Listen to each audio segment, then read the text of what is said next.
Part 1. The calm before the storm. The rain in the city of Oak Ridge didn't just fall. It seemed to carry the weight of the city's long, troubled history down into the gutters. It was a cold, unforgiving drizzle that washed the color out of the morning, turning the streets into slick ribbons of gray. Marcus Thorne sat behind the wheel of his understated, slate-gray sedan, the wipers beating a steady, rhythmic pulse against the windshield. He took a slow sip from his travel mug, the black coffee searing and bitter, just the way he liked it. Today was his first day, though nobody at the 42nd Precinct knew it yet. Officially, the new captain wasn't scheduled to arrive until 0900 hours for the formal swearing-in and roll call. But Marcus had never been one for pomp and circumstance. He preferred the raw, unvarnished truth of the streets. Before putting on the brass, before donning the tailored uniform that carried the heavy weight of command, Marcus wanted to see his new city for what it really was. He wore a simple, well-fitted black turtleneck and a dark wool trench coat. No badge was visible. No gun on his hip. To anyone looking through the rain-streaked windows of his car, he was just a 42-year-old black man driving through a neighborhood that was caught in the awkward, tense throes of gentrification. Marcus had built a career on turning around broken precincts. He was a fixer. The mayor had personally headhunted him from 3 states away, because the 42nd was notorious. It was an old boys club, riddled with corruption complaints, civil rights lawsuits, and a toxic culture of entitlement that had festered for decades. Marcus specialized in rooting out that rot. He knew that the true measure of a precinct wasn't found in its polished press briefings or its manicured statistics. It was found in how its officers acted when they thought nobody of consequence was watching. He adjusted his rearview mirror, his sharp, observant eyes scanning the block. He was looking for the pulse of the neighborhood. Instead, he found the flashing red and blue lights of an Oak Ridge Police Department cruiser pulling up right behind him. Officer Mike Bulldog Radley hated the rain. He hated the morning shift, and most of all, he hated how Oak Ridge was changing. A 20-year veteran of the force, Radley was a relic of a bygone era. He was a heavy-set man with a thick neck, a flushed face, and a disposition that treated every civilian encounter as a personal insult. To Radley, the streets were his kingdom, and everyone on them was either a subject or a suspect. Sitting in the passenger seat was rookie Officer Jenkins, barely 23, fresh out of the academy, and still naive enough to believe in the department's motto of serve and protect. Jenkins sat rigidly, his hands resting on his knees, his eyes darting nervously around the slick streets. "Look at this guy," Radley grunted, slowing the cruiser down as they rolled through the upscale district of Elmwood Heights. He pointed a thick, callous finger at the slate-gray sedan coasting a few car lengths ahead of them. "What about him, sir?" Jenkins asked, leaning forward to check the license plate. "Tags are clean. Registration is up to date." "You gotta learn to look past the computer, kid," Radley sneered, a wet, rattling sound in his throat. "Look at the car. Brand new European import. Now look at the driver." Jenkins squinted through the rain. "I just see a guy driving, Officer Radley." "Exactly. A guy who doesn't belong in this zip code at 7 in the morning, Radley said, his voice dripping with casual, ingrained prejudice. "Probably casing the neighborhood. Or maybe he's moving product.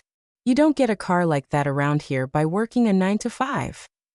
"Sir, he hasn't committed a traffic violation," Jenkins pointed out, his voice timid. "We need reasonable suspicion for a stop." Radley let out a harsh, barking laugh. "Reasonable suspicion? I'll give you reasonable suspicion." Without warning, Radley gunned the cruiser's engine. He rode the bumper of the sedan for a perilous 3 seconds, a classic intimidation tactic designed to force a driver to make a nervous mistake. When the sedan maintained its exact speed and lane positioning, Radley cursed under his breath. "He crossed the double yellow line," Radley lied smoothly, hitting the siren and flashing the light bar. "He didn't cross the line, sir," Jenkins said, his heart rate spiking. "He crossed the line, Jenkins. Write it down in your little notebook," Radley snapped, his tone brooking no argument. "Now sit back and watch how real police work is done." Marcus saw the cruiser ride his bumper in the rearview mirror. It was an aggressive, tactically poor, and highly dangerous maneuver. When the lights flared to life, casting a chaotic strobe of red and blue across the wet pavement, Marcus didn't panic. He didn't swerve. He calmly engaged his right turn signal, smoothly guided the sedan to the curb, and placed the vehicle in park. He turned off the engine. He rolled down his window, letting the cold, damp air flood the warm cabin. Then, he placed both of his hands on the top of the steering wheel at the 10-2 position. It was a textbook display of compliance. In his mind, a ledger had already opened. Violation 1. Tailgating and aggressive driving without cause. Violation 2. Initiating a traffic stop without probable cause or reasonable suspicion. Marcus watched in his side mirror as the heavy-set officer stepped out of the cruiser. Radley didn't approach tactically. He didn't check the trunk. He swaggered up to the window, his hand resting aggressively on the butt of his service weapon, a classic intimidation posture that immediately escalated the tension of the encounter. License, registration, and proof of insurance. Now, Radley barked, leaning his thick frame into the window, bringing the smell of stale coffee, wet wool, and cheap cologne into Marcus's personal space. Marcus turned his head slowly. His expression was completely neutral, a mask of unbothered calm that seemed to instantly irritate the veteran cop. "Good morning, officer," Marcus said, his voice deep, resonant, and exceptionally polite. "May I ask why I'm being pulled over?" "I don't have to explain myself to you, pal," Radley sneered, rain dripping from the brim of his cap. "I said license and registration. Are you hard of hearing? Or just stupid?" Violation 3. Unprofessional conduct and verbal abuse toward a civilian. Violation 4. Refusal to state the cause of the stop, a direct violation of departmental transparency protocols. "I am neither, officer," Marcus replied smoothly, his eyes locking onto Radley's name tag. "Radley M. I am simply exercising my right to know why I have been detained. My wallet is in the inner left pocket of my coat. I am going to reach for it now." Marcus moved with deliberate, exaggerated slowness. "Move any slower and you'll be going backward," Radley mocked, his hand still resting on his firearm. "What's a guy like you doing driving a car like this in Elmwood Heights anyway? This isn't exactly your kind of neighborhood." "My kind of neighborhood?" Marcus echoed softly, pulling his leather wallet from his coat. He retrieved his driver's license and handed it out the window. "Could you clarify what you mean by that, Officer Radley?" Radley snatched the ID. He squinted at it, shielding it from the rain. "Marcus Thorne. Out-of-state license. Great. So you're lost and you can't drive. You swerved over the double yellow line back there, Marcus. Must be high or drunk." "I have not consumed any alcohol or narcotics, nor did my vehicle cross the center divider," Marcus stated flatly, his voice devoid of anger, but carrying an immovable weight. Jenkins, the rookie, had walked up to the passenger side of the car. He looked through the glass, his eyes wide and anxious.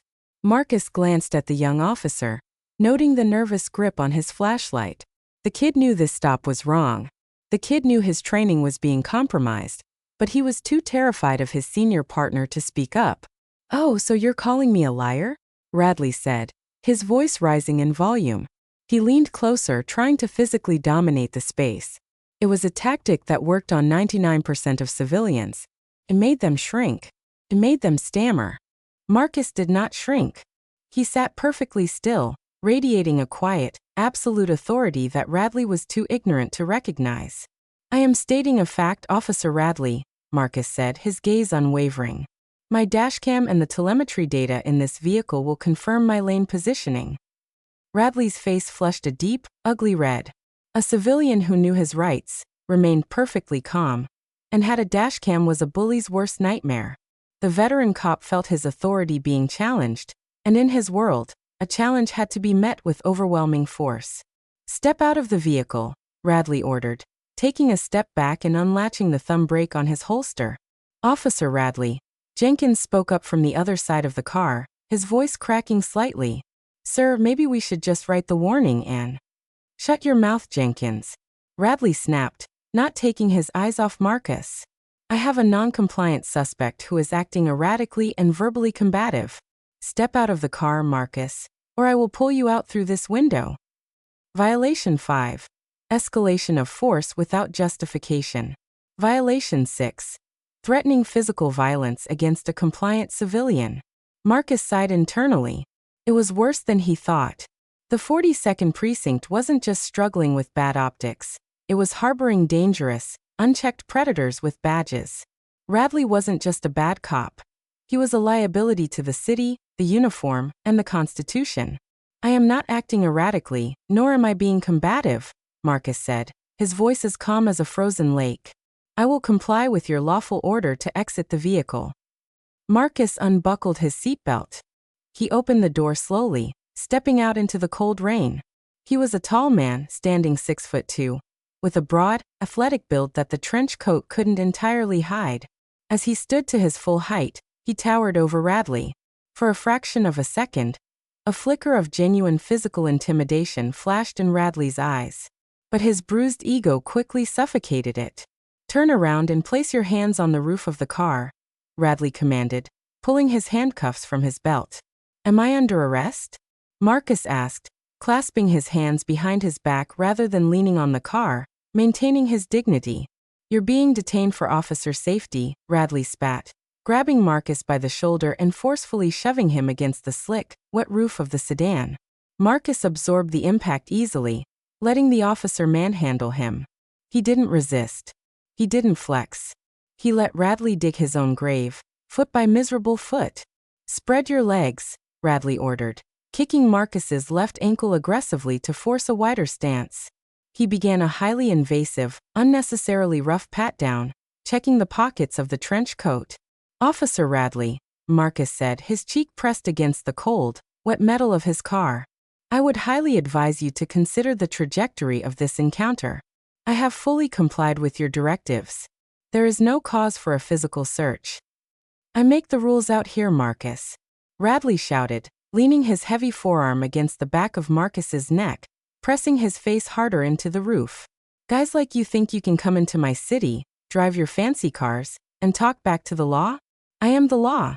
And right now, the law says you're going to sit in the back of my cruiser in cuffs while I tear this shiny car apart looking for whatever you're hiding. Radley snapped the cold steel handcuffs around Marcus's wrists, tightening them excessively until they bit painfully into the bone. On the other side of the car, Jenkins looked physically sick. Sir, the stop was just for a lane violation. We can't search the vehicle without consent or probable cause. He's sweating. He's combative. He smells like marijuana, Radley lied, securing the cuffs. That's probable cause. Get the keys, Jenkins. Marcus lay over the hood of his car in the freezing rain, his hands bound behind his back. To anyone driving by, he was just another statistic. Another marginalized man humiliated on the side of the road by an abusive system. But behind Marcus's stoic, impassive face, the new captain of the 42nd Precinct was meticulously drafting Officer Mike Radley's termination papers. The storm had finally arrived in Oak Ridge, and Radley had absolutely no idea he was standing at Ground Zero. Part 2. The anatomy of a broken house. The back of an Oak Ridge Police Department cruiser smelled exactly like Marcus Thorne expected it to. A stale, nauseating cocktail of dried vomit, cheap industrial disinfectant, and the metallic tang of old adrenaline. He sat awkwardly on the hard plastic bench, his hands bound tightly behind his back. The steel of the cuffs was freezing against his wrists, biting deeper into his skin with every slight movement. Outside, the rain continued its relentless assault, drumming against the roof of the squad car like a ticking clock. Through the rain-streaked window, Marcus watched Officer Radley systematically dismantle the interior of his slate-gray sedan. Radley was a bull in a china shop. He didn't search, he ravaged. He yanked the custom floor mats out and tossed them into the muddy gutter. He aggressively tore through the glove compartment, scattering insurance papers, vehicle registration, and owner's manuals across the leather passenger seat. Marcus watched with clinical detachment as the veteran cop punched the interior roof lining, checking for hidden compartments, and forcefully jerked the back seats forward, searching for the phantom narcotics he had used to justify this illegal intrusion. Violation 7. Unlawful search and seizure without a warrant, probable cause, or the owner's consent. Violation 8. Willful destruction of private property during an unauthorized search. Standing by the trunk of the sedan, getting soaked to the bone, was Rookie Officer Jenkins. The young cop wasn't participating in the search. He stood with his arms crossed over his chest, his shoulders hunched against the biting cold, looking absolutely miserable. He kept glancing nervously at the surrounding houses in Elmwood Heights, praying no one was filming this blatant violation of civil rights from a second-story window. After 10 minutes of fruitless ransacking, Radley slammed the trunk of the sedan shut with enough force to rock the car on its suspension. He stomped back to the cruiser, his face a mask of red-hot frustration, his uniform plastered to his heavy frame. He yanked the driver's side door open and threw himself into the seat, bringing a wave of wet, angry cold into the cabin. Jenkins slipped into the passenger side a moment later, shivering quietly.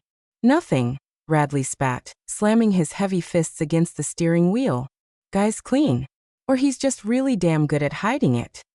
"I told you, Officer Radley," Jenkins murmured, his voice barely audible over the heater blowing air onto the windshield. "He just had a lane violation. We should have just written the warning. Now we've got his car torn apart on the side of the road." "Shut up, Jenkins," Radley snarled, turning around in his seat to glare at Marcus through the heavy wire mesh of the partition. "You think you're smart, don't you, Marcus? You think because you hid your stash before you rolled into my neighborhood, you beat the system." Marcus sat perfectly upright, his posture impeccable despite the restrictive handcuffs. His expression remained an unreadable mask of absolute, chilling calm. "I have no stash to hide, officer," Marcus replied, his voice maintaining its steady, resonant baritone. "As I stated prior to you placing me in restraints, I am a law-abiding citizen. You have searched my vehicle without consent or probable cause. You have found nothing because there is nothing to find. At this juncture, I expect you to remove these cuffs and allow me to proceed to my destination." Radley let out a harsh, mocking laugh.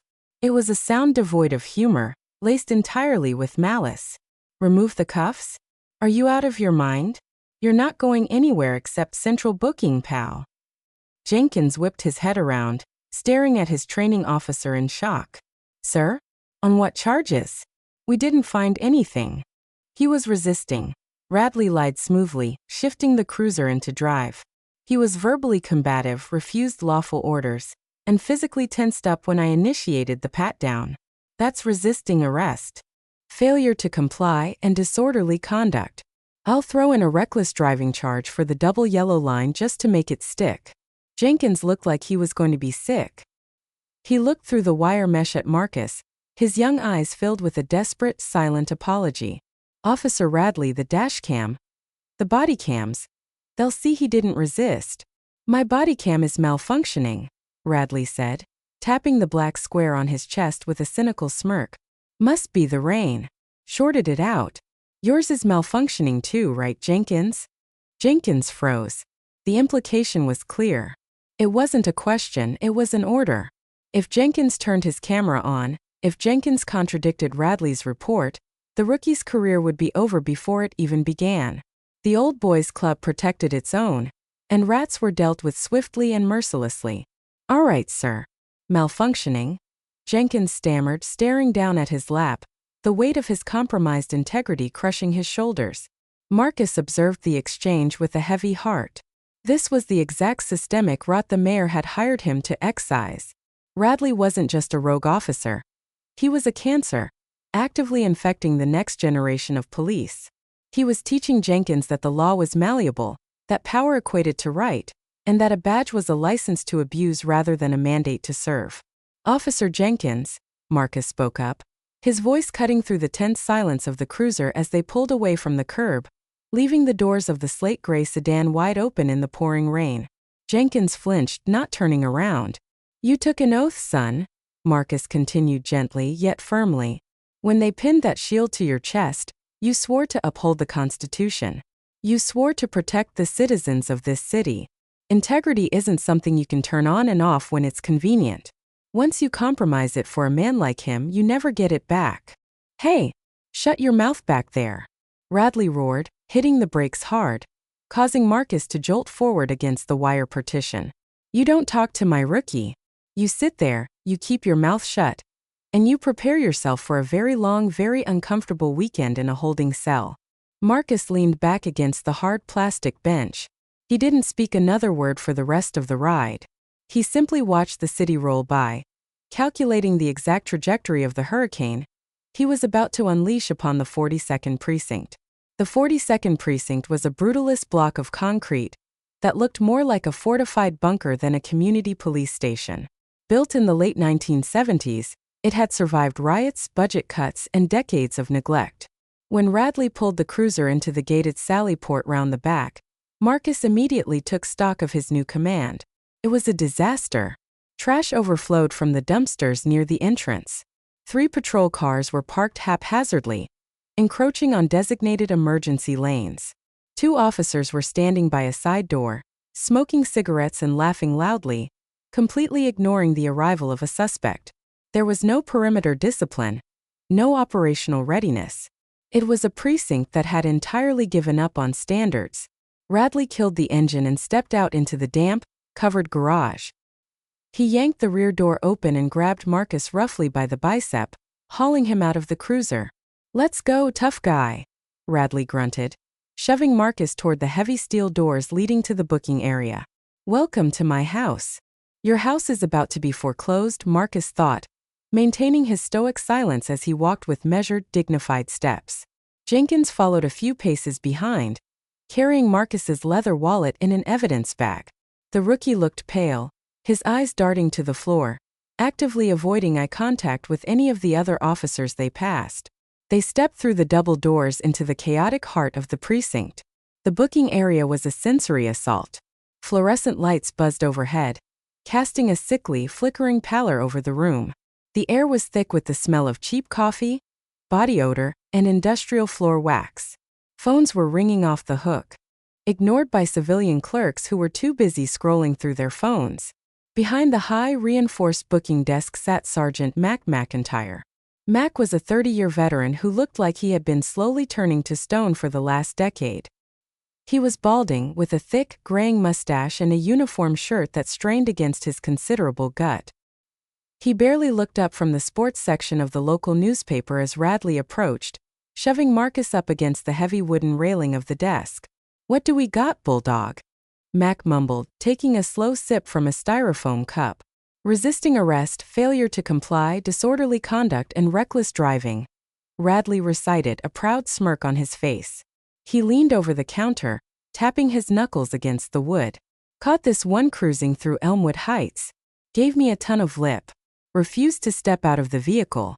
Had to get physical to get the cuffs on him." Mac finally looked up, his weary, bloodshot eyes settling on Marcus. He didn't see a man wrongfully detained. He just saw paperwork. He saw another file to process, another body to throw into a holding cell. "Name?" Mac asked in a monotone voice, pulling a blank booking form toward him. "Marcus Thorne," Marcus replied, his voice clear and resonant, slicing through the background noise of the precinct. "And for the record, Sergeant, I was unlawfully detained, illegally searched, and falsely arrested. Officer Radley is currently filing a fraudulent verbal report. My vehicle dashcam, as well as the GPS telemetry data, will unequivocally prove my compliance and his gross misconduct." The booking area went dead silent. The 2 officers at the nearby fingerprinting station stopped what they were doing. A detective walking past with a stack of files paused mid-stride. In the 42nd Precinct, suspects shouted. They swore. They cried. They begged. They did not speak with the articulate, icy precision of a highly educated man documenting a procedural violation. Max slowly lowered his newspaper. He looked at Marcus, really looking at him this time. He noted the high-quality wool of the trench coat, the perfectly maintained posture, and the absolute lack of fear in the man's eyes. A tiny dormant alarm bell rang in the back of Mac's cynical brain. "You a lawyer or something, pal?" Mac asked, his eyes narrowing. Radley laughed, stepping forward to reassert his dominance. "He ain't a lawyer, Mac. He's just another loudmouth who thinks he knows the system because he watched an episode of Law and Order. Empty his pockets, let's get him processed and put him in the cage." "I want to get a coffee." Marcus turned his head, his piercing gaze locking onto Sergeant McIntyre. "Under Department Protocol, Section 4, Paragraph 12, I am entitled to request the presence of the shift commander before I am formally processed into the holding facility. I am invoking that right now." Radley scoffed, grabbing Marcus by the shoulder and spinning him around to face the desk. You don't invoke anything in here, pal. You don't have rights until I say you have rights. The shift commander is busy doing real police work. You're dealing with me. Officer Radley, Marcus said, his voice dropping an octave, carrying a sudden terrifying weight that made the hair on the back of Jenkins' neck stand up. You have already violated 8 separate departmental regulations and 3 constitutional amendments this morning. I suggest you think very carefully before you add denial of due process to your growing list of offenses. Radley's face flushed purple. He raised his hand, fully intending to strike the handcuffed man right there in the middle of the booking area. Why, you arrogant little... Hey, bulldog! Back off! Mac barked, standing up from his stool. Radley froze, his hand suspended in the air. He looked at the desk sergeant, stunned. Mac, you hearing this guy? He's threatening me. I hear him, Mac said slowly, his eyes fixed on Marcus. The desk sergeant had survived 30 years on the force by knowing when a situation felt wrong. And this situation felt completely, utterly wrong. The suspect wasn't looking at them with defiance. He was looking at them with evaluation. It was the look of an inspector observing a failed drill. Where's his wallet, Jenkins? Mac asked, holding out a hand. Jenkins, shaking slightly, stepped forward and handed the evidence bag over the counter. Here, Sergeant. Mac opened the bag and pulled out the leather wallet. He opened it, looking at the out-of-state driver's license. Marcus Thorne. No flags, no warrants. Just a normal clean ID. Mac sighed, rubbing his temples. All right, put him in holding cell 3, Mac ordered, waving his hand. Don't process him yet. Don't fingerprint him. Just sit him in the cell. The brass is crawling all over the building today for the new captain's swearing in at 0900. I don't want any excessive force paperwork crossing the chief's desk right now. Understand, bulldog? Radley scowled, clearly disappointed he couldn't rough up his prisoner. Fine. But I'm writing up the charges as soon as the ceremony is over. This guy is going down. Radley grabbed Marcus by the arm, shoving him toward the steel corridor that led to the holding cells. Move it. Let's see how smart you sound after a few hours in the tank. As Marcus was led away, he glanced up at the large analog clock on the wall above the booking desk. It was 8:15 a.m., 45 minutes until the chief of police, the mayor, and the media arrived at this very precinct to formally introduce Captain Marcus Thorne as the new commanding officer of the 42nd. Marcus allowed himself a very small, very cold smile. 45 minutes, he thought, as the heavy steel door of holding cell 3 clanged shut behind him, the echo reverberating through the damp, miserable corridors of the precinct. Radley unlocked the handcuffs, practically ripping them off Marcus's wrists, leaving deep red indentations in the skin. Make yourself comfortable, counselor, Radley sneered through the iron bars. I'll be back in a few hours. Maybe by then you'll have learned some respect for the badge. I have infinite respect for the badge, Officer Radley, Marcus said, rolling his shoulders and rubbing his bruised wrists, his voice echoing in the small concrete cell. It is the man currently wearing it that I find entirely devoid of value. Radley spat on the floor outside the cell. Enjoy the smell, Thorne. The veteran cop turned and walked away, his heavy footsteps fading down the corridor. Marcus stood alone in the center of the holding cell. The walls were painted a nauseating shade of institutional green, covered in scratched graffiti. A single metal toilet sat in the corner, emitting a foul odor. He walked over to the bolted metal bench and sat down. He didn't pull out a hidden phone. He didn't shout for a lawyer. He just sat in the dim light, resting his elbows on his knees, steepling his fingers together. He had seen everything he needed to see. The corruption wasn't just a rumor. It was a physical entity that breathed the same air as the officers in this building. Radley was the symptom, but Sergeant McIntyre's passive complicity and Rookie Jenkins' terrified silence were the true disease. The culture was rotten from the floorboards to the ceiling tiles. Marcus closed his eyes, mentally drafting the structural changes he was going to implement. He was going to fire Radley. He was going to investigate McIntyre. He was going to tear the 42nd precinct down to its studs and rebuild it with men and women who actually understood the sacred trust placed in them by the community. Outside the cell block, the precinct was beginning to buzz. Marcus could hear the distant sounds of boots hitting the floor, the frantic shouting of lieutenants trying to clean up the booking area, and the nervous chatter of officers preparing their dress uniforms. The brass was arriving. The storm clouds were gathering over the 42nd precinct, and Officer Mike Radley was sitting in the break room, happily sipping a cup of coffee, entirely oblivious to the lightning bolt that was currently sitting in holding cell 3, waiting to strike. Part 3, the ticking clock and the dropped hammer.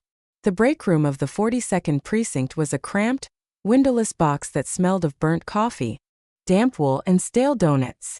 At 8:30 a.m., it was packed with second-shift officers trying to shake off the morning rain and night-shift stragglers avoiding the paperwork on their desks. At the center table, holding court like a feudal lord, was Officer Mike "Bulldog" Radley.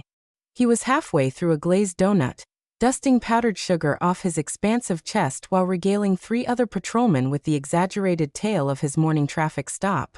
"I'm telling you, the guy was a piece of work," Radley boasted, taking a loud slurp from his styrofoam cup. "Rolling through Elmwood Heights in a brand new import, wearing a fancy coat, looking down his nose at me. Tried to throw some legal mumbo-jumbo in my face. I know my rights, officer. I'm a law-abiding citizen." "Yeah, right. They all say that until you put their face on the roof of the car." The other officers chuckled, a low, tribal sound of solidarity.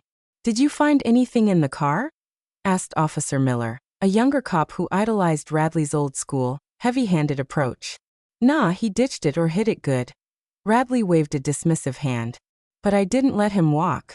You let one of these guys disrespect you, they go back and tell their buddies the cops in the 42nd are soft. You gotta set the tone. I bagged him for resisting and disorderly. He's sitting in cell 3 right now, probably crying to his mama." Sitting alone at a small table in the corner, nursing a cup of black coffee he hadn't taken a single sip from, was Rookie Officer Jenkins. Jenkins was physically present, but his mind was spinning out of control. His stomach churned with a sickening cocktail of guilt, fear, and profound shame. He kept replaying the stop in his head. The calm, absolute dignity of the man in the trench coat. The blatant, aggressive lies spilling out of Radley's mouth. Jenkins had stood by and done nothing. He had compromised the badge he had worked so hard to earn. He looked down at his hands. They were trembling slightly. "Hey, Jenkins." Radley barked across the room, snapping the rookie out of his spiral. "Stop looking like your dog just died. You did good today. You kept your mouth shut and let your training officer handle the heavy lifting. A few more months with me, and I'll make a real cop out of you." Jenkins forced a weak, nauseous smile and nodded, though he couldn't meet Radley's eyes. He pulled his smartphone from his pocket under the table. The man's name had been etched into Jenkins' memory from the ID check. Marcus Thorne. Out-of-state license. Jenkins opened a search engine and typed the name in, his thumb slipping slightly due to his nerves. The internet was vast, and Marcus Thorne wasn't an uncommon name. He added the word police to the search query. The page loaded. Jenkins stared at the small screen. His heart stopped. The blood drained completely from his face, leaving him looking like a ghost in the harsh fluorescent lighting of the break room. The top search result was a press release from the mayor's office of Oak Ridge, dated 2 weeks ago. There was a high-resolution photograph attached. It was a picture of a man in a crisply tailored dress uniform, adorned with a formidable rack of commendations and the gold oak leaves of a major. But the text below the photo announced his new rank and assignment. Mayor appoints Major Marcus Thorne as new captain of the 42nd Precinct. Thorne, a renowned reformer and former military police commander, will officially assume command on Friday. Jenkins looked at the face on the screen. The strong jawline. The piercing, intelligent eyes. The unbothered, absolute calm. It was the man sitting and holding cell 3. Jenkins couldn't breathe. The walls of the break room felt like they were closing in. He looked up at Radley, who was now laughing uproariously at a joke Miller had just told. Radley had just illegally detained, assaulted, and falsely booked the incoming captain of the precinct. And Jenkins was listed as the secondary officer on the arrest report. Jenkins stood up so fast his chair screeched against the linoleum floor, tipping backward and crashing to the ground. Every eye in the break room turned to him. "Whoa, easy there, kid," Radley laughed. "Where's the fire?" Jenkins couldn't speak. He grabbed his duty belt, turned on his heel, and bolted out of the break room, sprinting down the hallway toward the booking desk. He had to stop this. He had to fix this before it went any further. Upstairs on the main floor, the 42nd precinct was undergoing a frantic, superficial transformation. Janitors were furiously mopping the scuffed floors. Civilian clerks were desperately trying to organize stacks of files that had been ignored for weeks. At exactly 8:45 a.m., the heavy glass double doors at the front of the precinct swung wide open. Chief of Police Thomas O'Malley stepped into the building. O'Malley was a towering, broad-shouldered man in his late 50s with a shock of white hair and a face that looked like it had been carved out of granite. He carried an aura of absolute command, demanding respect just by entering a room. Flanking him was the mayor of Oak Ridge, a polished, sharply dressed woman named Evelyn Davis, trailed by a gaggle of aides and a dozen local journalists carrying cameras and microphones. "Attention on deck!" shouted Lieutenant Briggs, the precinct's acting commander, standing near the front desk. Every officer in the room snapped to attention, their spines rigid, holding their breath. Chief O'Malley walked past the ranks, his sharp eyes taking in the rushed, sloppy attempts to clean up the notoriously dirty precinct. He stopped in front of Briggs, not bothering to return the lieutenant's salute. "At ease," O'Malley grumbled, his voice like grinding stones. He looked around the bullpen. "Where is he, Briggs?" Briggs lowered his hand, a nervous bead of sweat trickling down his temple. Where is who, Chief?" O'Malley's eyes narrowed into dangerous slits. "Captain Thorne, Lieutenant. The man we are here to swear in. The man who is supposed to be taking your job in exactly 15 minutes. Where is he?" Briggs swallowed hard. "He hasn't arrived yet, sir. We've been preparing the press room and the podium, but Captain Thorne hasn't checked in with the front desk." Mayor Davis frowned, checking her expensive wristwatch. "That's highly unusual. I spoke with Marcus last night. He assured me he would be here at 0830 to review the precinct logs before the ceremony."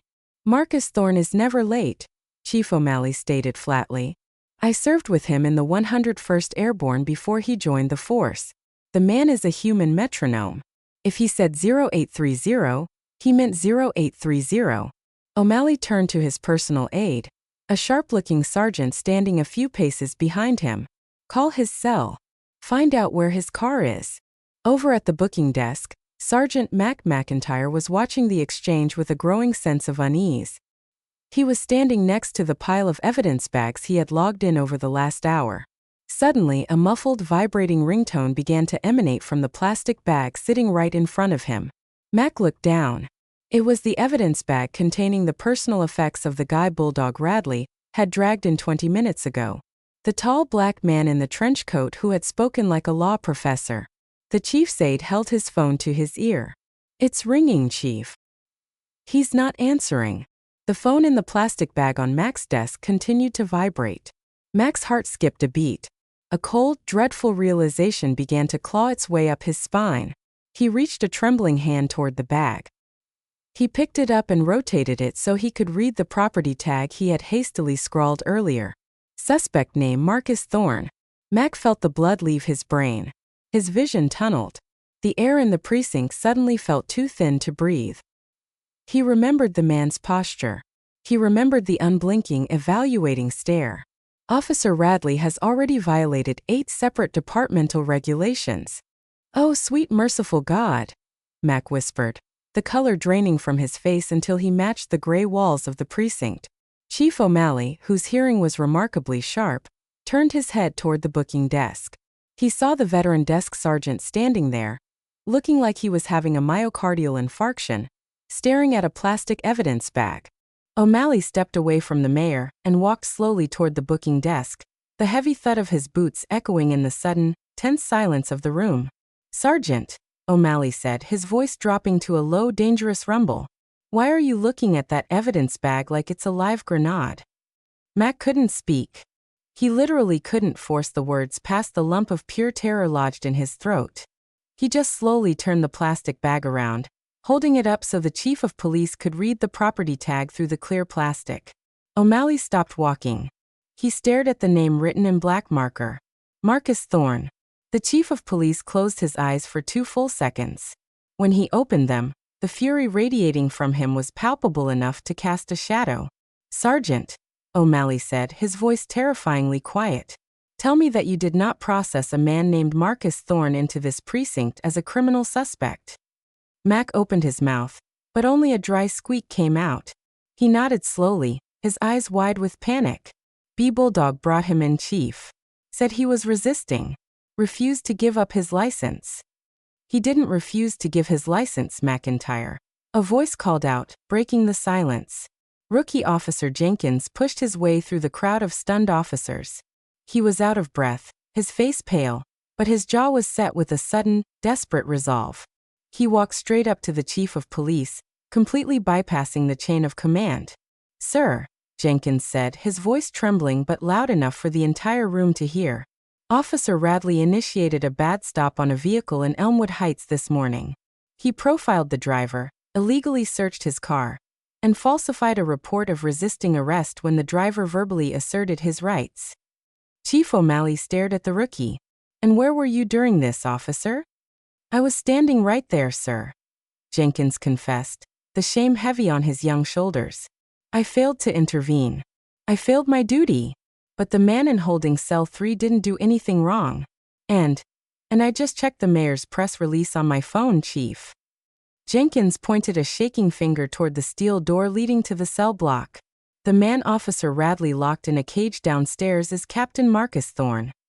A collective, audible gasp rippled through the bullpen. The journalists at the back of the room instantly raised their cameras, sensing a career-making story. Mayor Davis let out a sharp sigh of disbelief, bringing a hand to her forehead. Lieutenant Briggs looked like he was about to faint. "Get the keys," O'Malley ordered, his voice echoing like a thunderclap. He slammed his fist down on the booking desk, causing Mac to jump out of his skin. "Get the damn keys right now, McIntyre." Mac fumbled blindly for the heavy ring of cell block keys, dropping them twice before finally securing them in his trembling grip. He scrambled out from behind the desk, leading the way. Chief O'Malley, Mayor Davis, Lieutenant Briggs, and a trailing wake of confused, terrified officers marched toward the cell block. Just as they reached the heavy steel doors, the break room down the hall opened. Officer Mike Radley strolled out, a fresh cup of coffee in his hand, a toothpick dangling from his lips. He saw the massive procession of top brass and local media converging near the booking desk. Radley puffed out his chest, adjusting his duty belt. He assumed the chief was taking a tour of the facility before the ceremony. He strutted forward, eager to get some FaceTime with the big boss. "Morning, Chief O'Malley," Radley called out with a wide, arrogant smile, stepping right into the chief's path. "Officer Mike Radley, 20 years on the force. We've got the precinct looking sharp for the new captain today. Just took some trash off the streets myself this morning to keep the neighborhood safe." Chief O'Malley stopped dead in his tracks. He looked at Radley. He looked at the smug, entitled smirk on the veteran cop's face, completely oblivious to the catastrophic reality crashing down around him. "You took some trash off the street, Officer Radley?" O'Malley asked, his voice deceptively soft.